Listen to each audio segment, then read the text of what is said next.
Mao Zedong once quipped that the cardinal responsibility of leadership is to identify the dominant contradiction at each point of the historical process, and to work out a central line to resolve it.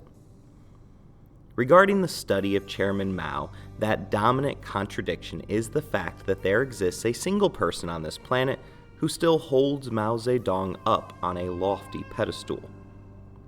From my perspective, he isn't worth any level of worship.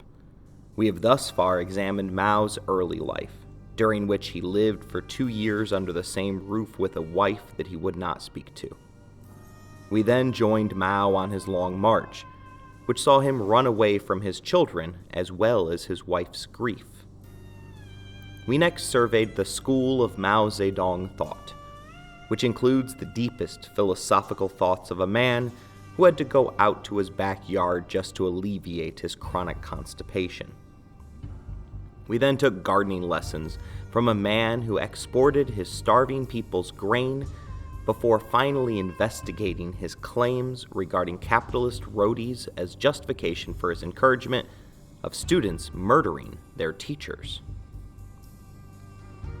Despite all of this, more than 85% of respondents to a 2013 Chinese government survey claimed that Chairman Mao's achievements outweigh his mistakes.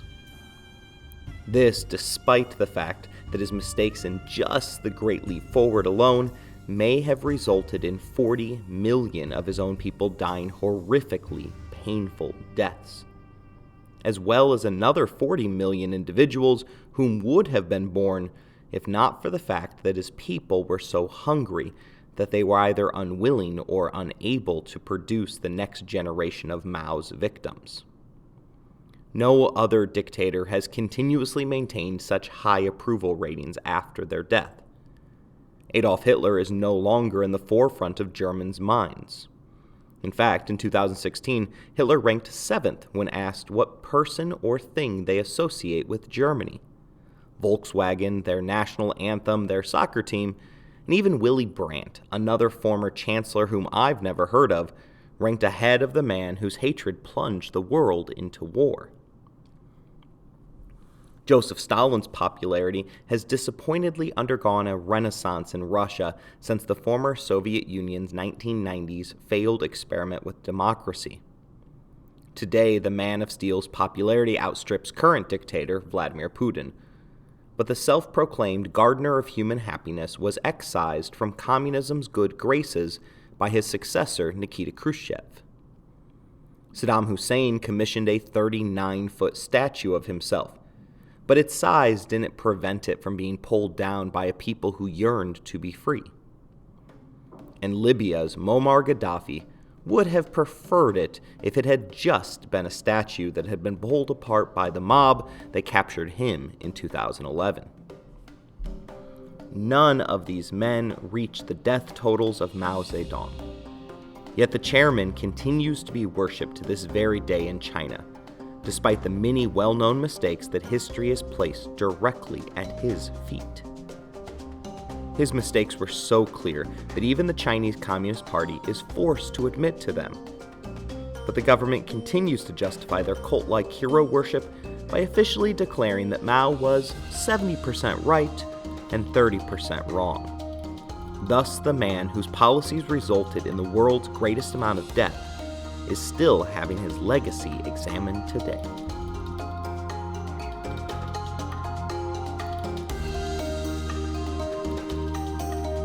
You're listening to Anarchy, Empires, and Other Notable Moments, a podcast designed for deep dives that assist in the teaching of history. This is the 6th and final episode regarding the life and legacy of China's most infamous dictator, Mao Zedong. His death.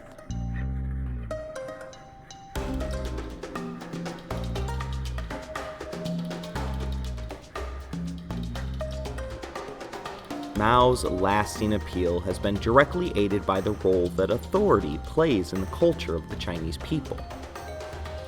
His ability to scapegoat others for what were clearly his mistakes aided his survival. In America, we value concepts such as liberty, justice, and equality.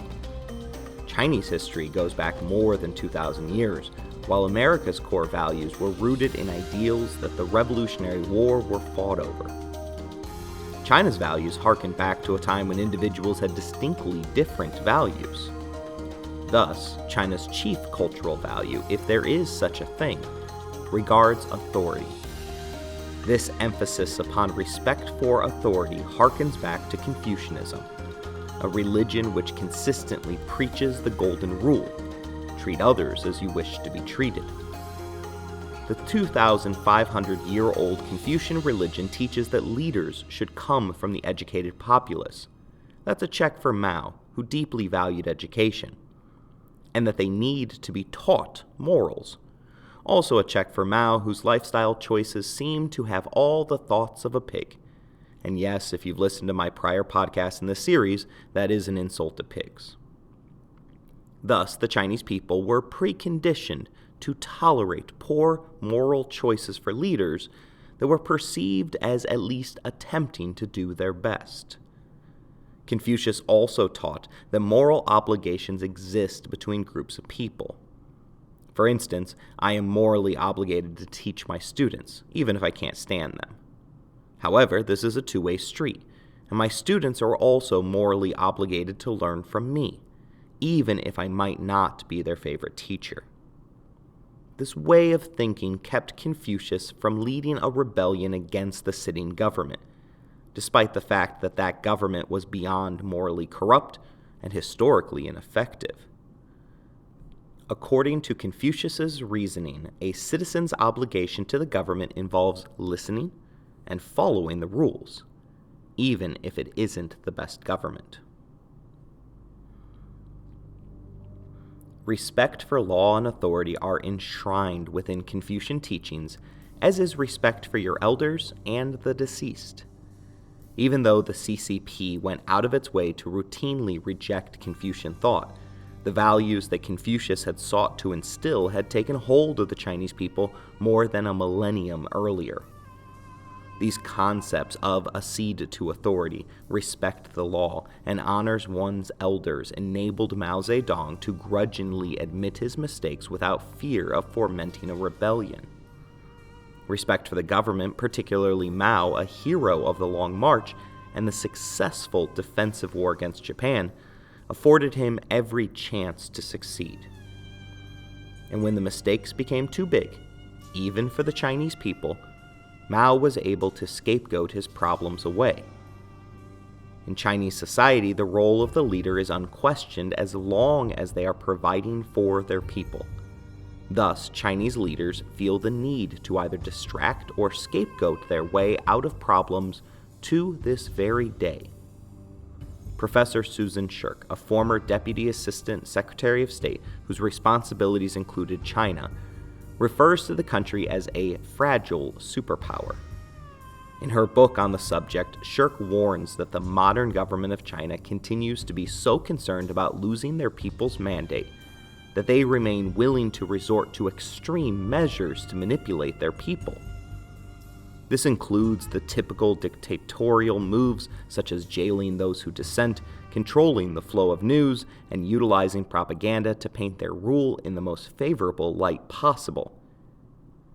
But it also includes some crazy concepts, such as one regarding the 2018 Beijing Olympic Games that Shirk describes in detail. In her professional estimation, there was legitimate concern that China, if it were embarrassed in the Olympic Games on their home turf, would have considered a cross-strait invasion of Taiwan in order to distract its people from their failure. The invasion thankfully never happened, but perhaps that's because the People's Republic won more gold medals than any other nation.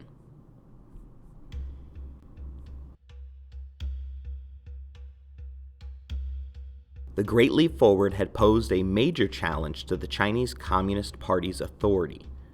Mao himself resigned from the country's day-to-day operations in 1959. His return to power began in 1966 with the launch of the Cultural Revolution. The Red Guard's excesses were visible from the start, but Mao was handed a lifeline from a surprising source: Richard Nixon's United States. 8 years into the Cultural Revolution, China and the United States of America had just established diplomatic contact for the first time since the fall of Chiang Kai-shek. Nixon was mired without a lifeline of his own in a Vietnam War that wasn't of his own creation. The Department of State's Office of the Historian explains that rapprochement with China was pursued in order to, quote, improve relations with communist governments in Asia in the hopes that such a policy might lessen future conflict, undermine alliances between communist countries diplomatically isolating North Vietnam, and increasing U.S. leverage against the Soviet Union. Nixon went slow with the rapprochement, first easing travel and trade restrictions and reopening talks about exchanging ambassadors. He even utilized the Pakistani president as a secret channel between his office and Chairman Mao's. It turns out that his moves were so controversial that the notoriously paranoid Nixon bypassed his own Department of State. The secretive process paid dividends, and by 1971, it was time for ping-pong diplomacy to take center stage, as the U.S. national team took a goodwill tour around the previously closed-off mainland of China. This warming of relations had happened naturally through the goodwill of sport. Glenn Cohen, who is oftentimes described as a flamboyant hippie, was practicing with a Chinese player in Japan when an official unexpectedly closed their training area. Without anywhere to go, Cohen boarded the Chinese shuttle bus. It was his practice partner, Mao Zedong, a 3-time world champion, who publicly welcomed Cohen aboard by shaking his hand and presenting a gift of a silk-screen portrait of the Hongshan Mountains that had happened to be in his bag. Cowen, the flamboyant hippie, searched his own belongings that he had brought with him to practice, but only found a comb to offer in gratitude. Eventually, he was able to exchange with his counterpart a t-shirt with a red, white, and blue peace emblem emblazoned with the Beatles' immortal words of "Let it be."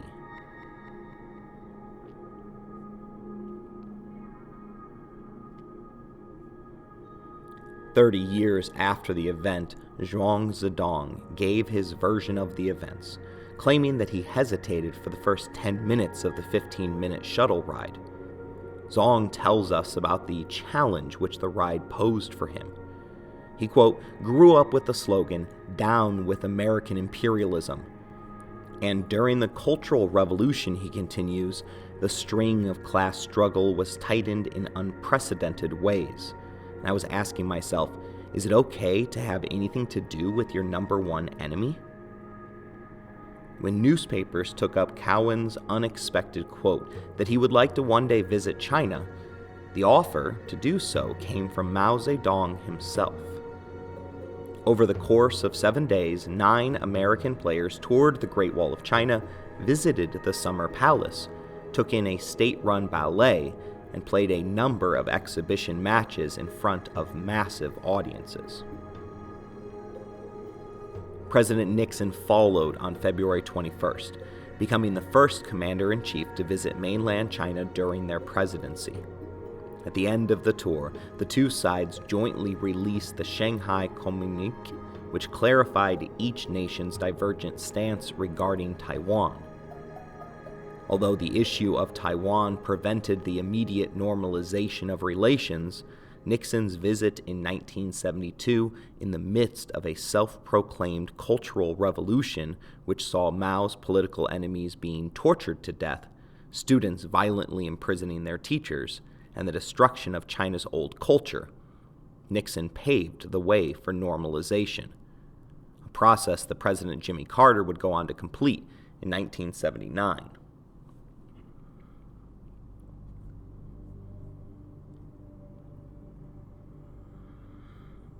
Mao was the huge winner of rapprochement, which enabled him to wrest power back from General Lin Baio, a man whose power had grown through prostrating himself publicly beneath Chairman Mao.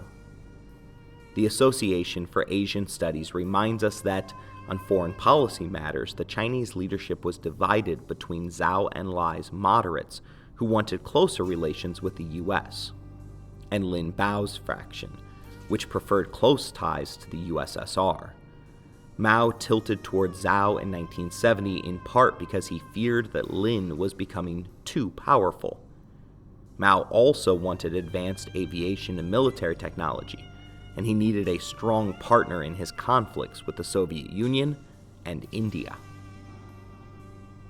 The USSR was their main supplier of advanced technology, but at this particular moment in history, the Russians were afraid that copy machines were being used to steal their state secrets.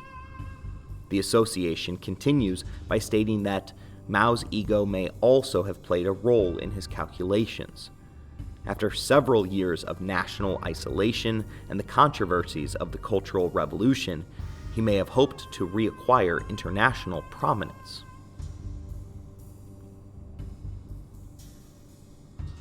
Lin had originally risen to prominence by championing the greatness of Chairman Mao. We have previously discussed his role in the creation and widespread adoption of the Little Red Book of Chairman Mao's quotations. Despite his role as the top general, Lin stood to the side as military barracks were attacked by Red Guards who sought to arm themselves with military-grade weapons. Most of the reforms that Lin made to the military were actions that he himself admitted would weaken the armed forces. Thus, in many instances, Lin took the role of Mao's top apologist. His loyalty had paid off after he took the official position of Mao's successor in waiting in 1969, although there are records that claim Lin had attempted twice to refuse the honor. The role of Mao's number two had become available after Red Guards had imprisoned and eventually killed Lin's predecessor, Liu Shaqiqi. It therefore makes sense as to why the PRC's general was reluctant to accept the promotion. Liu had gone from Mao's successor to naked in a cage, slowly dying of what were easily treated medical complications related to his diabetes. His chief crime had been in criticizing Mao's policies from the Great Leap Forward. Lin attempted to avoid a similar fate by always waiting until Mao had expressed his own ideological viewpoint, so the general could then fall in line.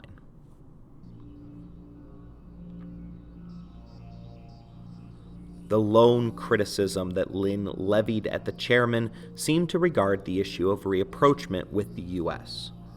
While he was in charge, Zhou Enlai had ordered a serious internal look into the global positioning of the People's Republic of China. After diligent work, 4 of the nation's top military marshals had come to the conclusion that China's preferred path of avoiding anything that resembled anti-imperialism had placed them in a straitjacket of their own making. And that jacket was getting a little tighter each and every year. Their southern and eastern flanks were being militarily supported by the US and its proxy states of Japan and South Korea. The world had risen up as one in condemning China's actions in Tibet, and its western border had the potential to erupt into war at any moment with the nearly equally populous Republic of India. Their first 20 applications to the United Nations had been summarily rejected, and Lin Baio had championed the encouragement of a series of international Maoist uprisings in the Third World. 7% of Mao's feeble economy supported these ineffective efforts. The Khmer Rouge, responsible for the killing of between 1 to 3 million of the citizens of Cambodia, was a direct result of this spreading of Mao's thought.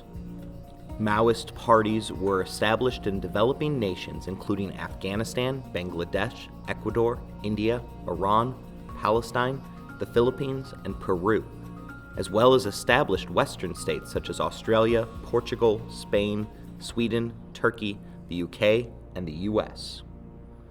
Lin's encouragement of revolutionary action attempted to apply the lessons of the Chinese Civil War, during which the peasants had strangled Chinese cities into submission. By fueling Maoist insurgencies around the world, Lin hoped to strangle the capitalist superpowers. By 1970, however, the only thing struggling to breathe was the People's Republic. Without any revolutions bearing fruit, China's only international lifeline remained the Soviet Union, a nation-state that China viewed with intense suspicion. The four marshals even concluded that there were more serious contradictions between the world's two leading communist powers than between China and the United States. This was an explosive conclusion at the time. Keep in mind that Mao Zedong is still firmly entrenched in China. This wasn't yet Deng Xiaoping's capitalist institution, a nation whose supply-side economy pairs perfectly with the U.S.'s service economy. The final version of the report encouraged rapprochement as an attempt to strengthen China's international position and put them in line for a transfer of badly needed advanced Western technology. Lin Baio and Mao's wife, Jinping, were the loudest voices objecting to American rapprochement.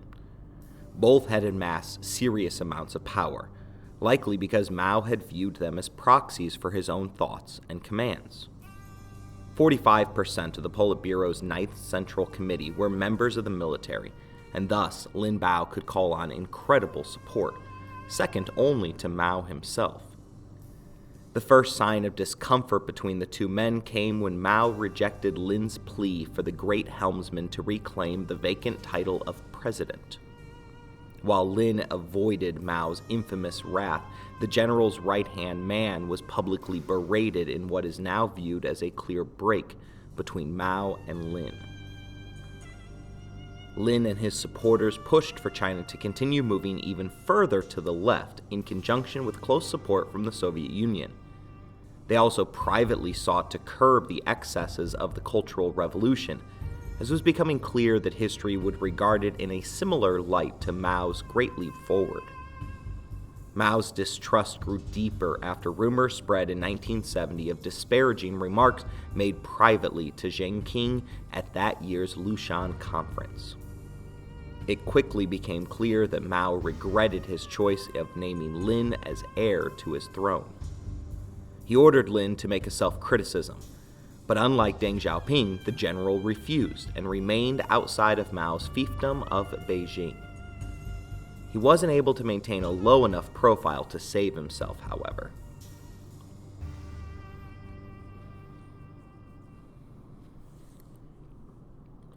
On September 13, 1971, Lin Bao's plane crashed in the quiet of night while en route to Mongolia. Mysteriously, the CCP didn't acknowledge Lin's disappearance until the summer of the next year. The death of the government's number 2 became officially known as the Lin Baio Incident, and the government's version of events contains a number of serious holes. Their timeline suggests that the general was planning a coup against the PRC by sabotaging Mao's personal train. The attempt was unsuccessful, reportedly due to the heroics of Mao's personal bodyguards. In light of his failure at wresting power from Mao's clenched fist, Lin chartered a plane bound for refuge in the Soviet Union. The crash had occurred because the pilot failed to fill the aircraft with enough fuel, and thus prevented the aircraft from reaching its destination. In part because of the purposeful destruction of all government documents related to the incident, historians suspect that Lin was killed before he ever left Beijing. Some of these plot holes in the story include the fact that the general had kept an exceptionally low profile during his rough patch with Mao. Also, his son wasn't on the plane that crashed with him, despite the government's claim that he had been a core contributor to the conspiracy. Surely Lin wouldn't have left his son to be tortured by Mao if he had known that his cover had been blown. Furthermore, the lack of acknowledgement of Lin's death for half a year is impossible to comprehend. This was the country's second-in-command and its top military leader. To many, he was viewed as the high priest of Maoism. The Mongolians were the first to inspect the wreckage. By their estimation, the flight had at least 30 minutes of fuel remaining, but it failed to activate both its landing gear and wing flaps at the time of their abrupt landing. A Soviet KGB classified report claims that the aircraft clearly had enough fuel to make it to a number of possible Soviet airports. The CIA also took a shot at explaining the incident. Their report in October of 1972 makes the claim that Lin's death was due to geopolitical infighting, writing that it was over the fundamental struggle for control of the political apparatus between Mao and his designated successors. No different from the Cultural Revolution purges of Liu Shaoqi and Deng Xiaoping. In this instance, policy issues became the primary weapons for use in, rather than the causes per se of, such struggle. The policy issue that is singled out by the report was Lin's opposition to rapprochement with the U.S.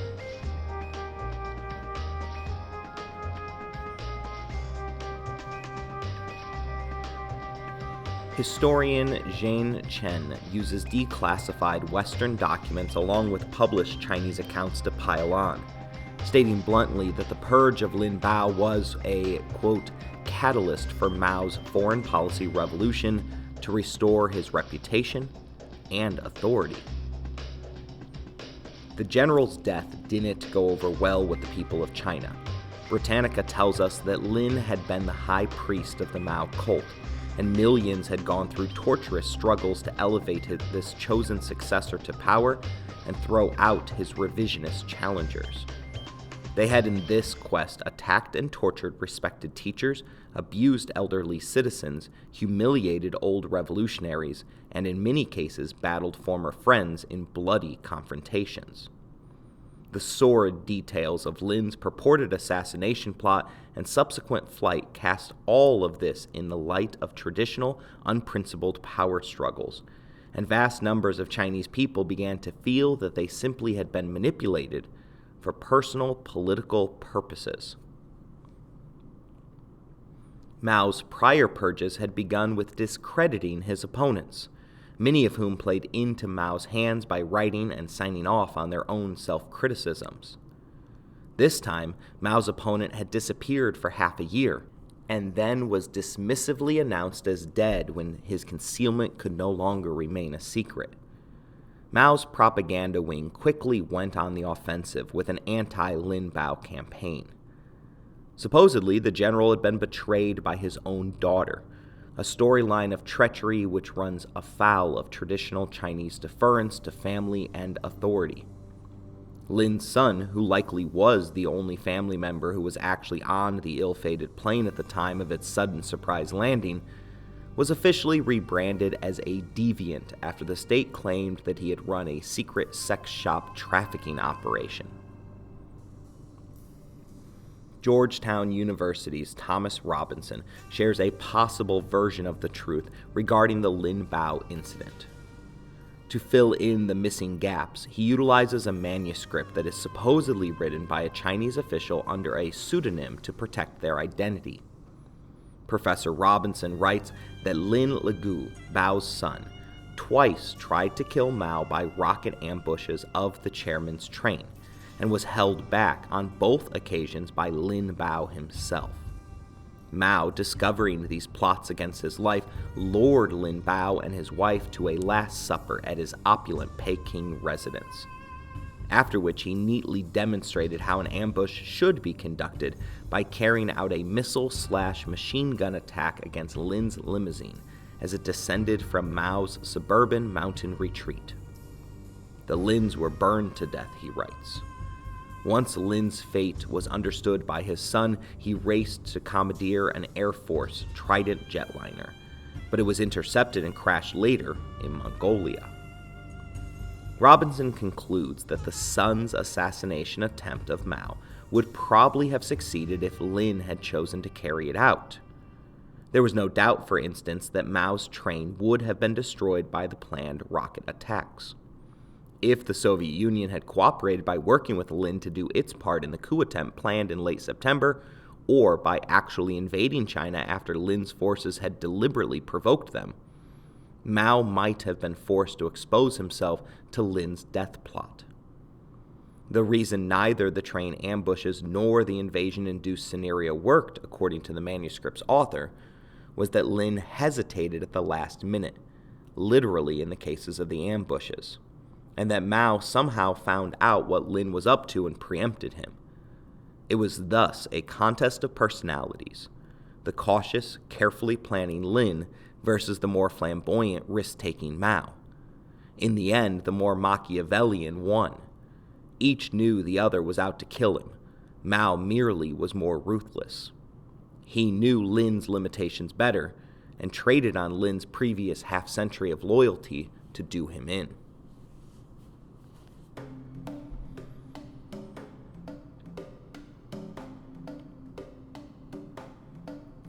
The death of Lin Baio cleared the remaining opposition to rapprochement, and Nixon visited China over the period of 8 days in 1972.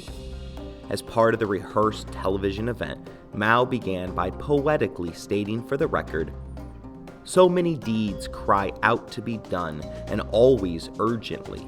The world rolls on. Time passes. 10,000 years are too long. Seize the day, seize the hour." Nixon then fulfilled his role by stating, "This is the hour. This is the day for our two peoples to rise to the height of greatness which can build a new and better world." Whatever Mao's hopes for the immediate future were, they would not come to pass under his watch. Some point to the dramatic events related to the purge of Lin Baio as the reason that from 1972 on, Mao's health steadily deteriorated. Stress had been known to previously cause health complications for the chairman.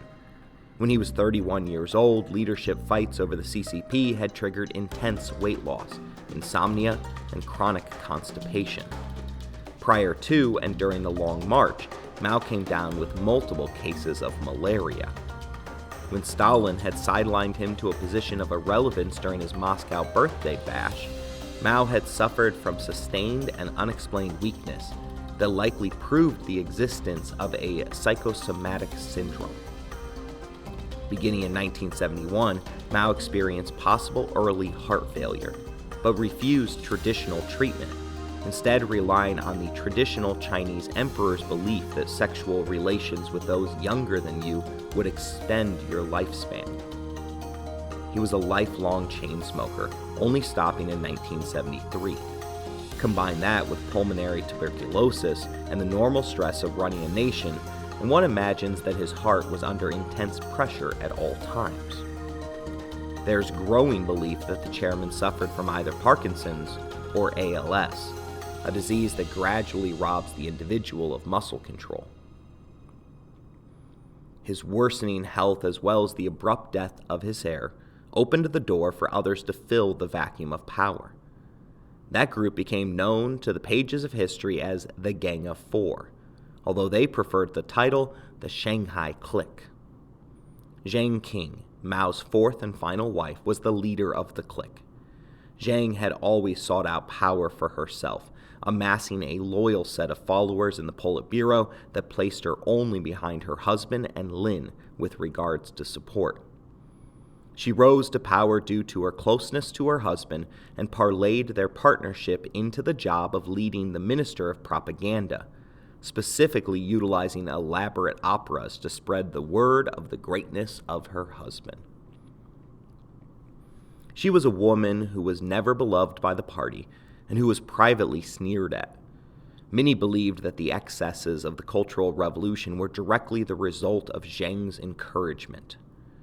The first of her so-called gang was Zhang Shenhuai, the head of the Shanghai Communist Party and an outspoken supporter of the Red Rebels, a particularly radical branch of the Red Guards. Yao Wenyan was the next up in the clique's lineup. Yao was a noted propagandist who was close to Zhang. Wang Hongwen was the last and youngest member committed to the coup. By the age of 39, Wang, a trade unionist, had already been named to the status of vice chairman, a level only reserved for 5 party members. Aware of her own reputation, Zhang was pushing for Wang to be the next heir apparent to Mao Zedong. Together, the group stood ideologically opposed to the moderates in government, and like Lin, they continually sought to push the party even further to the left. Their vision for the People's Republic was one of continuous revolution, born purely by the will of the overzealous peasants. To them, it wasn't technical know-how or international support that would ensure the future of the Chinese people. Instead, as it was in the Great Leap Forward and the Cultural Revolution, the people's love of Mao and the party would be enough to achieve the policy aims.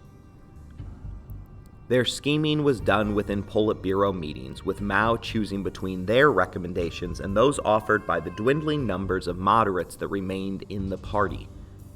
It was Mao himself who coined the name Gang of Four, after warning his wife to drop one particular request in 1974 that she had been incessantly asking for. He told her to cease her intrigue and conspiracies and to stop acting like a gang of four.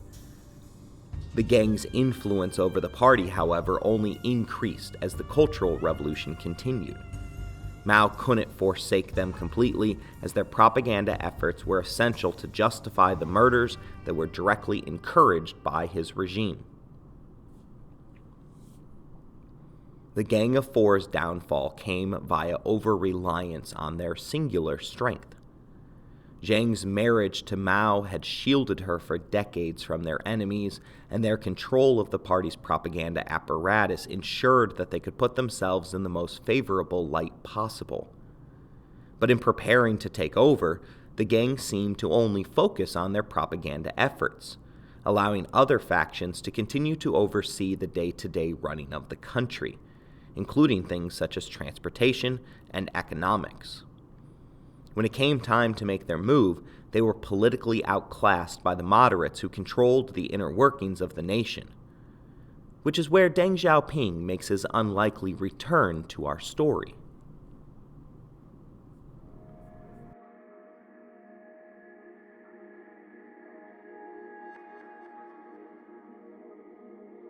The death of Lin Baio had proven to be a uniquely destabilizing event for Mao's rule. By this point in time, Deng Xiaoping had already been deemed fully reformed after publishing a scathing self-criticism and serving out his exile in a tire factory. He even bit his tongue about the fact that his son was thrown out of a window as part of Mao's purge. Deng was now the most experienced and influential of all remaining army leaders, and thus he was recalled to action in the wake of Lin's death. Premier Zhao Enlai was also instrumental in rescuing his friend from a more grisly fate. Deng Xiaoping was named first vice premier in October of 1974, in part to appease the military at the purge of their commander, and in part to hedge against the growing power of Mao's wife. For practical purposes, this meant that he was now running the daily affairs of the country.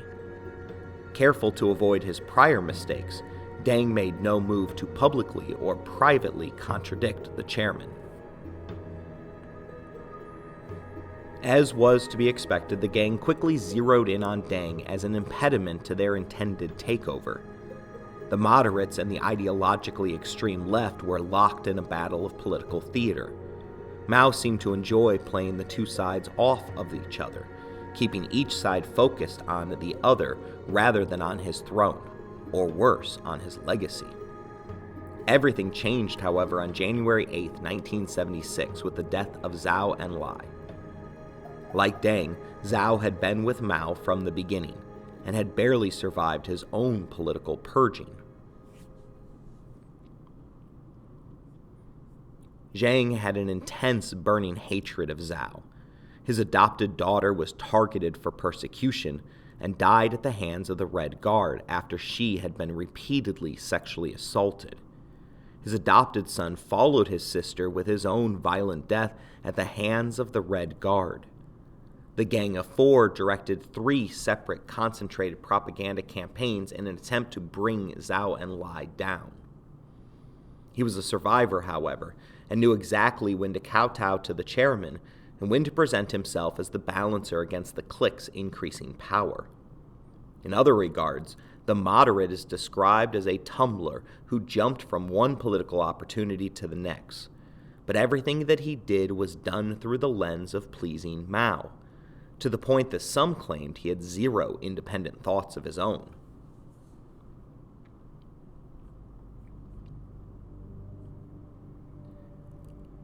Gao Wen-Quan, the official party biographer of Zhao, reveals that cancer plus a mischievous Mao were responsible for finally ending the statesman's life.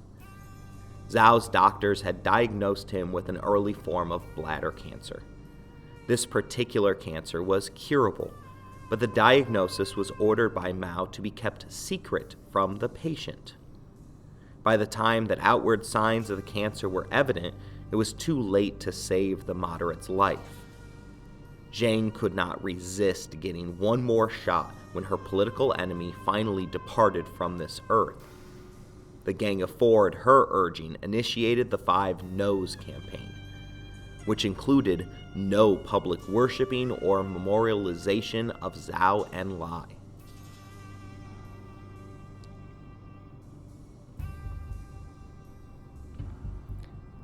A few months after Zhao's death, the Chinese people spontaneously memorialized him in Tiananmen Square on April 4th. The annual Qingming Festival is a traditional day of paying homage to deceased ancestors. This impromptu public memorial gained notoriety quickly, and hundreds of thousands, if not millions, came out with messages of appreciation for the deceased leader, as well as some targeted criticism of Zhang and her cronies. A few were even brave enough to criticize Mao himself. This, as you might imagine, quickly drew the ire of the great helmsman. After a day of protests, the CCP decided to end the impromptu tribute. As a prelude to the Tiananmen Square massacre, which would occur during Deng Xiaoping's reign in 1989, the police and military moved in on April 6 to violently remove the protesters. A riot broke out, but the police were victorious without causing any known fatalities. It took a few months into his death, but Zhao had finally opposed Mao's regime. The still living Deng, however, wasn't quite as lucky, as he was once again stripped of all titles and honors for his perceived closeness to Zhao and Lai. Again, however, Deng was able to retain his official Communist Party card-holding status, as Mao told his subordinates, "Let him keep his party card to show to his descendants." Death struck China again 6 months later on September 9, 1976, this time taking Mao Zedong at the age of 82.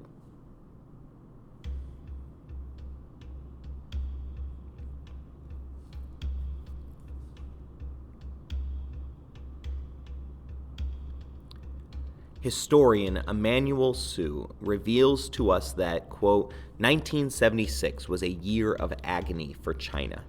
Deep bereavement was felt in every corner of the land over the loss of 3 of its great leaders. Premier Zhao Enlai in January, Marshal Zhu Di in July, and Chairman Mao Zedong in September. Added to human grief was a series of natural disasters. In July, a major earthquake demolished the industrial city of Tangshan, and during the next 2 months, the Yellow River flooded 7 times. Compounding the human misery and political instability was the succession crisis precipitated by Mao's wife Zheng Qing and her associates. It was a time of sorrow, yet like darkness before dawn, also a time of hope.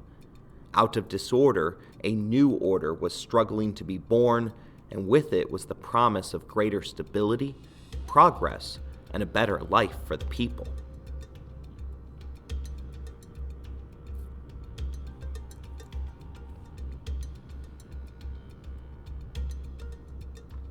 Remember how I told you that Zheng Qing wasn't the most popular lady among the Politburo? The gang used all of their propaganda influence to bury Deng 6 feet under, but Mao's successor, Hu Gaofeng, had other ideas. Most teachers blip over Hu in their rush to get to Deng Xiaoping, but Hu was the designated heir that lived, even if his success was purely because he was the heir at the moment of the chairman's death. He didn't wait long to figure out what the job entailed. Within 1 month, he had lured 2 of the members of the Shanghai clique to a meeting designated to discuss the 5th volume of Mao's selected works. Each was given a different starting time for the meeting, and both were promptly arrested upon their arrival. The remaining 2 were taken within their residences. A show trial was hastily arranged, and the gang were charged with anti-party and anti-socialist acts, as well as conspiring to usurp power. Hu's coup d'etat to head off the Gang of Four's attempted coup was perfectly executed and backed by the military. Outside of their own offices, the Gang of Four was allyless without Mao to shield them. Pro-government groups were immediately dispatched to stabilize Shanghai, and Hu met with the Politburo the next day in order to explain his actions in detail and to assume control of both the chairman of the Central Committee and Central Military Commission, making him the commander-in-chief as well as the chief executive of the state. It was a perfectly led takeover by an experienced bureaucrat. The court's determination of a guilty verdict was decided before the trial had begun, and 3 of the 4 defendants refused to even argue on their own behalf. Zhang Qing was the lone protester, claiming in her defense that she was merely Chairman Mao's dog, quote, biting only whomever he asked her to bite. Yao escaped with a 20-year imprisonment, but the other 3 were sentenced to life. Zhang's prison life was not cushy, and after years of regular beatings, she was eventually released in 1991 upon being diagnosed with throat cancer. She would go on to take her own life at the age of 77, but viciously got one last swipe at Deng Xiaoping for her downfall, writing in her suicide note that today the revolution has been stolen by the revisionist clique. Chairman Mao exterminated Liu Shaoqi, but not Deng, and the result of this omission is that unending evils have been unleashed on the Chinese people and nation. Chairman, your student and fighter is coming to see you.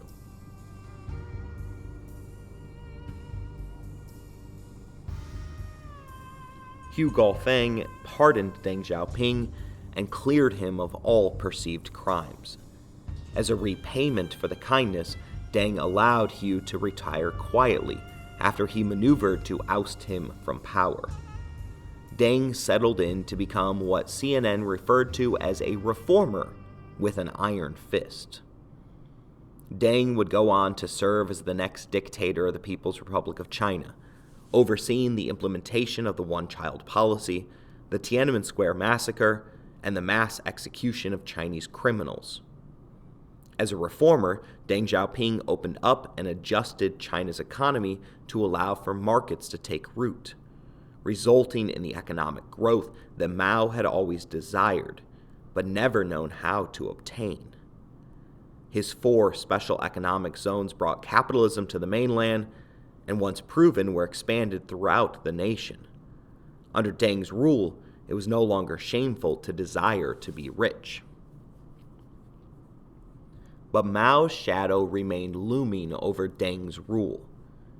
Unlike Khrushchev, Deng never denounced his former boss, instead enshrining Mao's personality cult in place so that he could claim the benefits as if he were the designated heir.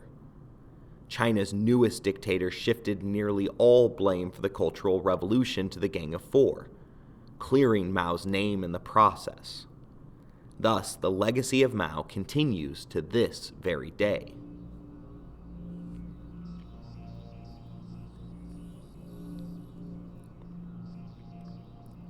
We'll turn to historian Lee Edwards to jumpstart our discussion on the lasting legacy of Mao Zedong. Edwards begins with a timely reminder that Mao's decisions likely killed more individuals than any other historical figure. But worse in this particular historian's eyes were who the targets were. Edwards writes, For Mao, the number one enemy was the intellectual. The so-called great helmsman reveled in his bloodletting, boasting what's so unusual about Emperor Shi Hong of the China dynasty. He had buried alive 460 scholars only, but we have buried alive 46,000 scholars. In Edward's eyes, this vicious assault on intellectuals held back China, as it seemed did all of Mao's policies. The China that Mao had seized via the Chinese Civil War was a backwards agrarian society. Mao's policies didn't transform the People's Republic in the same way that Stalin's Gulag systems did. The sin was not the suffering that his policies caused. It was in the lack of results that they had earned. The bottom line is that Mao's suffering-inducing policies had moved the country further from modernization. After the disastrous Great Leap Forward, moderates had managed to rush in order to stabilize the nation and put it back on the path towards growth. Their thank you from the chairman involved their loved ones being thrown from windows and sexually assaulted by Mao's gang of indoctrinated thugs during the Cultural Revolution. Unwilling to accept this failure, he launched a mass murder campaign that was designed purely to entrench his rule for what appears for the time being to be till infinity. Until Mao, China had become one big great house of fear. More than 1,000 forced labor camps were created during Mao's time in charge. Tibet came under his control, and he systematically worked to eliminate Tibetan Buddhism from the world. His work in this department continues, as current President Xi Jinping has expanded China's system of concentration camps to contain the vast majority of Chinese Uyghur Muslims. Under Deng Xiaoping, China arrested the 11th Panchen Lama, the reincarnated Buddhist who is destined to find the next Dalai Lama, Tibet's spiritual leader. Rather than killing the Panchen Lama, China abducted him, and to this very day won't say what has become of the enlightened one. The implications of this are beyond cruel for Tibetan Buddhists. When the Dalai Lama passes from his mortal body to be reincarnated in the body of a child, it is the Panchen Lama's duty to find the body of their leader's reincarnated soul. But not knowing the fate of the Panchen Lama has serious implications for the faith. Let's imagine that the Tibetans name a new Panchen Lama in order to find their next Dalai Lama. In that instance, the Chinese can bring their prisoner out of his hidden cell in order to point out the existence of two Panchen Lamas, which would be a problem considering that even the top-level Buddhists aren't enlightened enough to split their soul during the state of nirvana. If the Panchen is in fact already dead, on the other hand, the Chinese can compare the ages of the appointed Panchen to the timeline of the original Panchen's death, further pointing out the discrepancies within the faith. In short, their decision to continue to this very day to not announce the fate of the Panchen Lama amounts to an attempted genocide of the Tibetan Buddhist faith. Perhaps because of the implications, the current Dalai Lama has announced that this, his 14th lifespan, may be his last, and that he perhaps will not seek to return upon his death.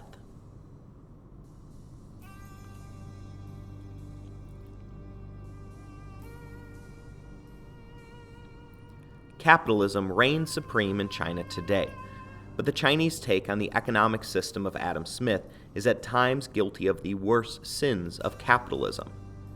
Intellectual property rights are routinely laughed away by Chinese courts, and state-run monopolies crush competition from abroad as they are able to take a loss by artificially lowering their price to put their competitors out of business. Today, these monopolies have led some Americans to wonder if we need to ignore our own monopoly laws in order to have pro-American businesses capable of competing with their Chinese counterparts. The dangers of all of this are right in front of our eyes. For my students, their life is constantly being documented on social media. Foremost among them are TikTok, a seemingly innocuous platform for them to share off their latest dances. But TikTok is run by a Chinese company with direct ties to the Chinese government. The algorithms that are used by all social media platforms for targeted advertising feels more sinister when they are looked at by the Chinese Communist Party. With deepfake technology proliferating and our faces increasingly being used to guard our sensitive online data, individuals openly wonder about how safe it is to willingly hand over all of our private information. It will be interesting to see what China does with all of that information that we are freely giving them when this generation becomes eligible to run for president. But let's assume that, like me, you haven't yet achieved TikTok fame. For the scholars among us, China hasn't been hiding their true intentions. Their stated policy of Made in China 2025 is an ambitious plan to overtake the global manufacturing sector by 2025, making all other manufacturing operations across the globe redundant. Their publicly stated policy is thus to create an artificial state-led monopoly for the world's industrial sector.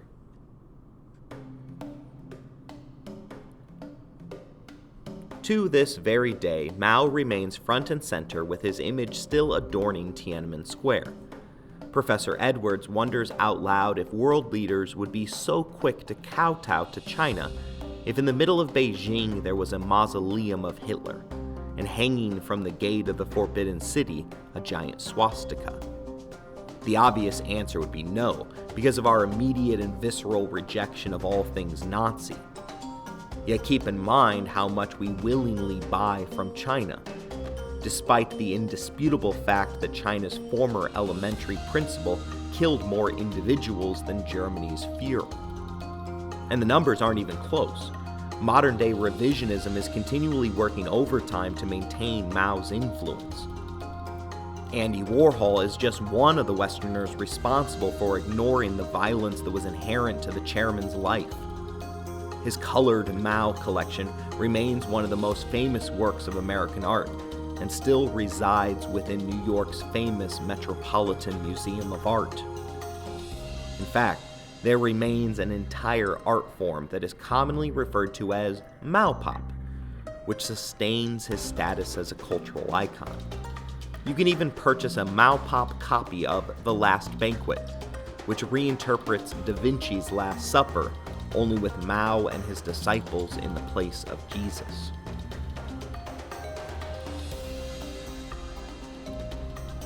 His policies may have been utter failures, but still the worst of the man's ideas remain permanently embedded within the secretive Chinese state. Mao Zedong was a little man who craved affection and acclaim. A man who could not set himself aside for the betterment of his people. As his disgrace grew, his hunger for approval grew larger in turn, and his inability to step aside and let others clean up his mistakes meant that every failure required another mass purge in order to reset his legacy. Upon his death, not a single person in the countryside of China shed a tear for their overseer. I'll end with the words of historian Frank Decatur, who points out the difference between Mao and his contemporaries, telling us that, quote, Mao entered a mausoleum, just like Stalin. Unlike Stalin, however, he remained there. His portrait still hangs high in Beijing, while his face beams from every banknote in the People's Republic. Mao used the cult to turn others into adulators who enforced his every whim. He made party leaders accomplices to his crimes, and by becoming complicit, they and their successors turned themselves into the custodians of his image.